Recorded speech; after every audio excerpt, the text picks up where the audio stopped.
तो चलिए समझते हैं अब ये रेकी है क्या? हमने तो शक्ति को जाना, हमने एनर्जी को जाना, हमने अपनी बॉडी को जाना, हमारी बॉडी किससे बनी है? मैंने आपसे कहा यही अंदर है और यही बाहर है, तभी तो कहते हैं कि अहम ब्रह्मास्मि, ब्रह्मांड तो आपके अंदर ही है। अब छोटे-छोटे जो इंसिडेंट्स हैं, जो गीता में हैं, जो दिखाए गए हैं, अगर उसको समझो गीता कुछ नहीं है बट साइंस है। बहुत बेस्ट साइंस है। Lot of scientist are yet researching on it.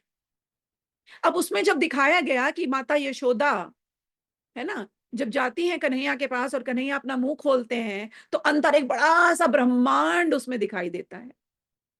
तो स्पिरिचुअल कॉन्टेक्स्ट में अगर हम बात करें तो हमें हमें ये दिखाया गया कि भैया he is a Lord Krishna, he is ब्रह्मांड, ही इज एवरीथिंग। लेकिन अगर साइंस में हम बात करें, इसके लॉजिक को समझने की कोशिश करें, तो ये है कि देखो उसके अंदर ब्रह्मांड है, मतलब हर किसी के अंदर ब्रह्मांड है। The entire Brahmand is within us. The same cosmic energy is within us. इसीलिए कहा जाता है कि अपने अंदर ध्यान लगाइए, बाहर की चीजों को मत देखिए। All these are just materialistic things. So everything is inside. जब आप अंदर से कनेक्ट होने शुरू हो जाओगे, things will become very very easy for you. हर चीज आपके लिए आसान होनी शुरू हो जाएगी। ठीक है? तो रेकी क्या है? कहां से आई? किस तरह से बनी? And how does reiki work? Reiki एक जो समझ में आ रहा है कि एनर्जी है भाई, ठीक है, that is okay, because her picture मुझे ये दिखा रही है कि ये एनर्जी है, right? But how does it work? ये काम कैसे करती है? समझते हैं? मैंने आपको बताया कैसे काम करेगी, कि बाहर जो एनर्जी है, अंदर जो एनर्जी है, उसको अलाइन करना है। बहुत मुश्किल है उसको अलाइन करना। और जब आप उसको अलाइन कर लोगे, यू विल फील कि ना तो आपको कोई बीमारी है, ना मानसिक ना शारीरिक।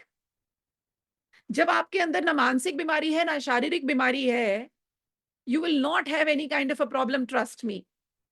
कोई प्रॉब्लम नहीं होगी आपको। Neither you will have your financial issues, nor you will have your family issues. यही सबसे बड़ा मुश्किल भरा काम है, टू अलाइन द एनर्जी। और एक क्लास में मैंने आपको बताया था 11:20 morning time, 3:20 morning time, early morning. So 3:20 का एक ऐसा समय है which is the best period to connect with the energy. आप अलार्म लगा के सो जाइए और 3:15 बजे आप उठ जाइए। 3:15 बजे उठ करके इफ पॉसिबल मुंह हाथ धोइए, वरना बिस्तर पे ही बैठे रहिए।